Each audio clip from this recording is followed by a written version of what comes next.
Hello, Buckeye Nation. Ohio State is playing Penn State this Saturday in Happy Valley at 7:30 p.m. Let's get pumped.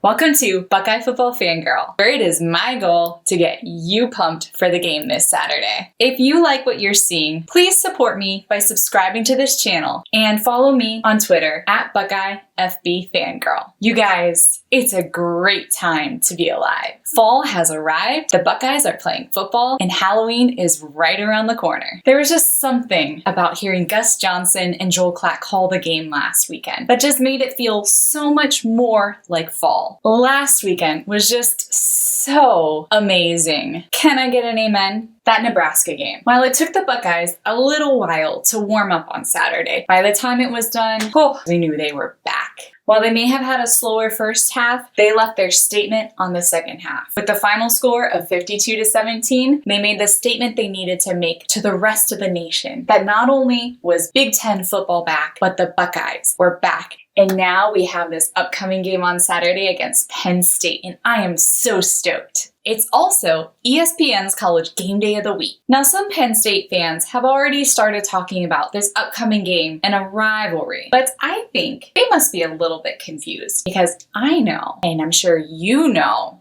that Penn State is always just a really good game. Penn State is a team that has consistently been able to give Ohio State a run for their money. But back to this rivalry. Was it just me, or did anybody else read that article last year written by Patrick Yen of LandGrantHolyland.com about the quote-unquote Penn State-Ohio State rivalry? I found it incredibly humorous. So, apparently, there is a website called NoRivalry.com that tracks different sports rivalries. Through their research, they are able to compile a list of who different schools consider their biggest rival. On the site, fans are allowed to allocate rivalry points to teams that their favorite team plays against. Ohio State fans collectively gave 90.71 points to TTUN. Sorry, Penn State fans, but Ohio State fans only allocated you 3.51 of those rivalry points.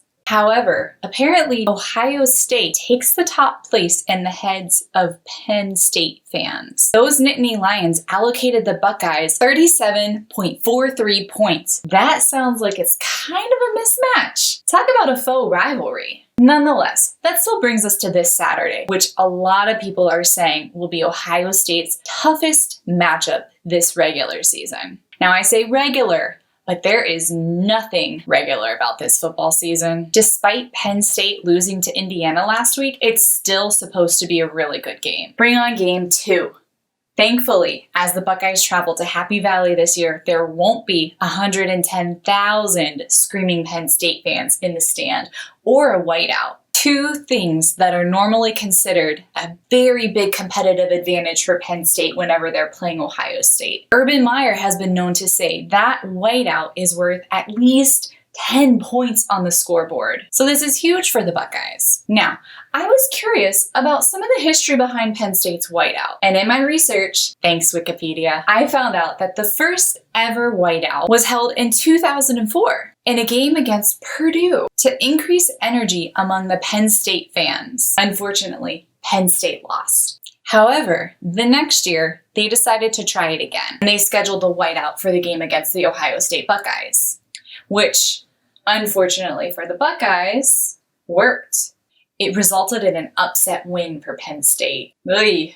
It was after that game that they started scheduling the whiteout for the biggest games of this season. Starting in 2012, they began rotating their whiteout games between their games with Ohio State and their games against the team up north. Penn State's most well-known whiteout game came in 2016. This was when they unfortunately upset us when we were ranked number 2 in the nation. And that's all I need to say about that. Okay, now let's take a look at a more positive piece of history. To look back over the meetings between Penn State and Ohio State, these teams have met a total of 34 times. The first time they ever played was in 1912, and they played each other sporadically until Penn State joined the Big Ten in 1990. It was after this that Penn State started to become a regular on Ohio State's schedule. Out of those 34 meetings, Ohio State has won 20 of those games. We last played Penn State last year on November 23rd, 2019, and we won 28-17. Many of you will remember that game as the first in a series of some of the hardest games we had last year. So let's take a look at who's on the other team. Who do you need to know?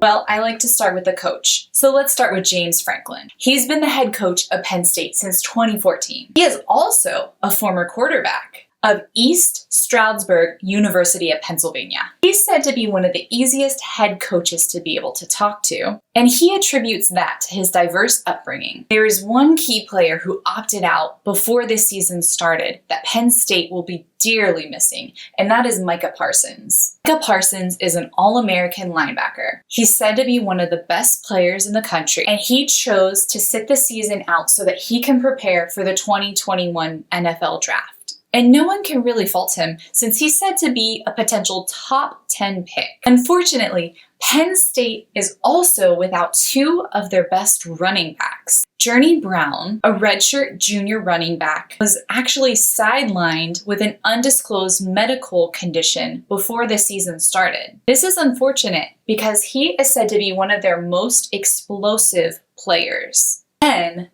last week during the game against Indiana, one of their other star running backs, Noah Cain, got injured as well. There was a lot of talk around him leading up to that Indiana game because he was supposed to be the main replacement for Journey Brown. Let's talk about some players who likely will be contributors during the game on Saturday. The first player I want to talk about is their quarterback, Sean Clifford. Now, Sean is interesting because he comes from the hometown of Cincinnati, Ohio, and this is his second year as a starter. One of the big stories around him this season is that he's going to be leading the offense under new offensive coordinator, Kirk Ciarrocca. Ciarrocca came over from Minnesota last December, and while it's been said, he's worked really hard on merging the Minnesota offense he used to run with Penn State's existing offense. All of the terminology has changed, and so Sean Clifford has had a lot to learn for this season. Looking at some stats from last year, Sean Clifford completed 189 passes and had 7 interceptions. Now let's compare that to our QB1, Justin Fields. Last year, Fields completed 238 passes with only 3 interceptions. Like I mentioned before, unfortunately, last week, Penn State lost to Indiana. It should still be a good game, but Clifford shoulders a lot of the responsibility for that loss. Another player to note is Pat Freiermuth. He is a junior All-American tight end, and he is seen by a lot as one of the best offensive weapons Penn State has. He is looking and focused this season to solidify his position as a first-round draft pick. He was one of Sean Clifford's favorite targets last year, and just by looking at his performance in the Indiana game, it looks like he's going to be one of his favorite targets this year as well. Someone else to know is Jason Oweh. Oweh is a redshirt sophomore defensive end. It's rumored that he could potentially be another first-round draft pick as well, maybe in the top 15. He's ranked number 4 on Bruce Feldman's Freak List, which says a lot. And 24/7 Sports calls him somewhat of a unicorn player. At 6'5" and 252, he impresses with his speed. And Sean Clifford describes him as very, very, very fast. He was actually the highest graded Big Ten defensive player from the game last weekend. So even though they lost to Indiana, he made impactful plays for them. Brandon Smith is a sophomore linebacker and someone else you should know. Smith is seen as a large part of Penn State's game plan since Micah Parsons opted out. He's described as raw, but eager. He's said to be very coachable, and the Penn State coaches are very excited for his potential. Others have said that he has great instinct and hits like a boxcar. Ouch. Someone else to know is Parker Washington. Washington is a true freshman wide receiver. He's said to be very mature and very smart by Coach Franklin. He's also said to have elite ball skills, and one-handed catches have become the norm for him during practice. That's kind of crazy. Sean Clifford supposedly loves him as a receiver, and he's in the starting lineup for this coming game. Just surprising because he's a true freshman, and he literally has the Penn State beat buzzing. The final person I think you guys need to know before the game on Saturday is Shaka Toney. He's a redshirt senior defensive end. He was voted as one of the Penn State team captains. And all I'm going to say is last week during the Indiana game, he had 7 tackles and 2 sacks. Next, I have a special interview with a hardcore Ohio State fan, Patrick M. Ohio born and raised, Patrick will be joining me from Virginia, where he teaches piano lessons. So if you are looking for a piano teacher, you need to hit him up. He offers virtual piano lessons, which are amazing. Hello, Patrick. Thanks for joining me. Hey, thank you for having me on. I'm so excited. I am so excited to be talking to you today and to be talking about this Penn State game that we have going up. So I'm going to ask you a couple questions. And the first questions I have for you is, what are you most excited about for this Penn State game that we have on Saturday? Where do I start? Well, first, I'd say I'm most excited to see how our defense is going to be playing as we match up against Penn State, especially against quarterback Sean Clifford. Because last week, he ran all over Indiana, and we had some issues trying to contain both Adrian Martinez and Luke McCaffrey, as they rushed for 165 yards against us. Yeah, that was brutal. Yep. So depending on how we contain the QB run game, I think that's going to be the key to the game. And that's what I'm most excited about, is just seeing how our defense performs, because we have a lot of young players, especially in our secondary. That is so true. And I am looking forward to seeing that too, and hoping, the Nebraska game, they were a little slow to start there. And so I'm hoping that we are going to be able to see a defense that is just ready to go right out the gate. Yes, for sure. It seemed like as soon as the game started last week, they just ran right down the field and scored. And I was like, what? What happened? I know, seriously. It gave me some flashbacks from 2018, and I was just like, no, we better not go that way. So my next question for you has to do more with the history of this Ohio State-Penn State game. So thinking back through history, what is your favorite Penn State game memory? Probably my favorite would be back in 2014, when that was such a tough game. It battled back and forth, double overtime, and Penn State had the ball. We were up 31-24. It was 4th and 6, and Christian Hackenberg, he dropped back to pass, and Joey Bosa, he just plowed through the running back that was trying to block him right into Christian Hackenberg, who crumbled to the ground as that was the game, that one play. Man, that is intense. That double overtime. Oh. Yep, and for the last play to be a sack, that was something else.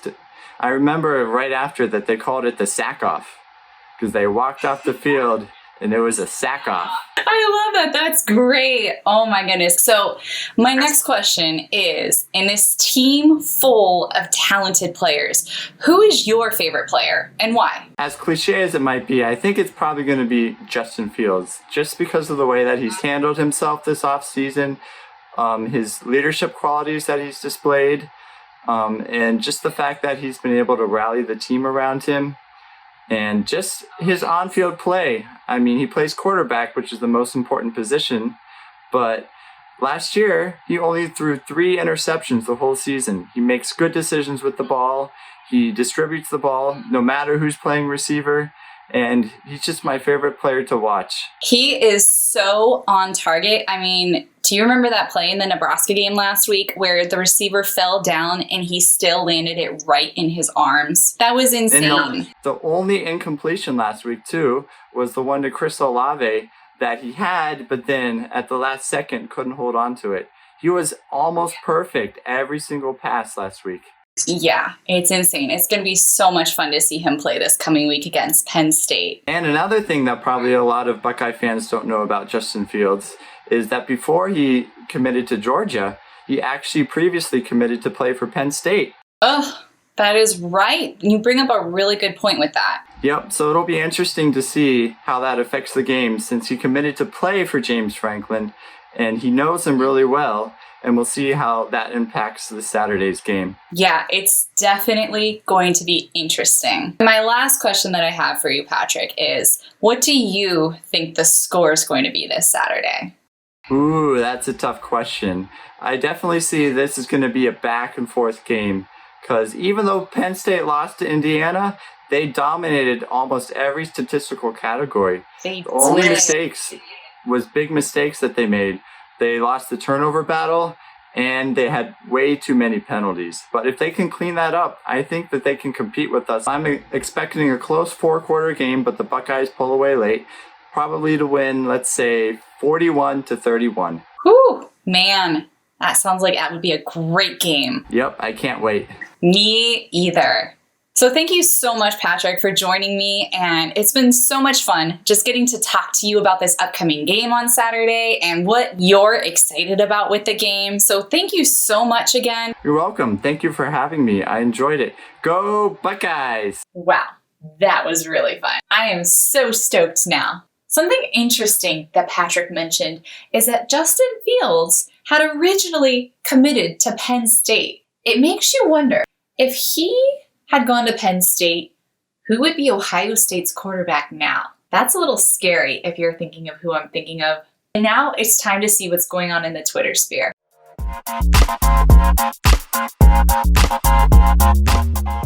By the way, follow me on Twitter and tweet at me at Buckeye FB Fangirl for a chance for your tweet to be part of this show.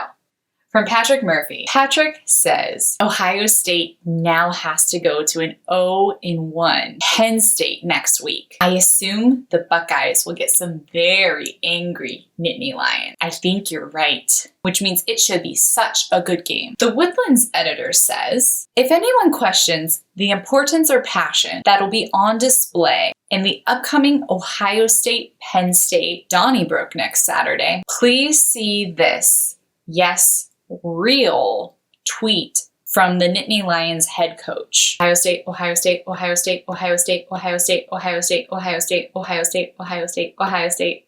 Yeah, that's enough. We'll be ready for you, James Franklin. From Wyatt Crosher, Ohio State Penn State will be on the night of Halloween. Spooky. I agree. It should be a spooky good game. Now, a little disclaimer. This tweet's actually from last week, but I loved the skeletons. And so in the spirit of Halloween, I had to include it. From 5 Feet Away Photog, seems like it's been forever, am I right?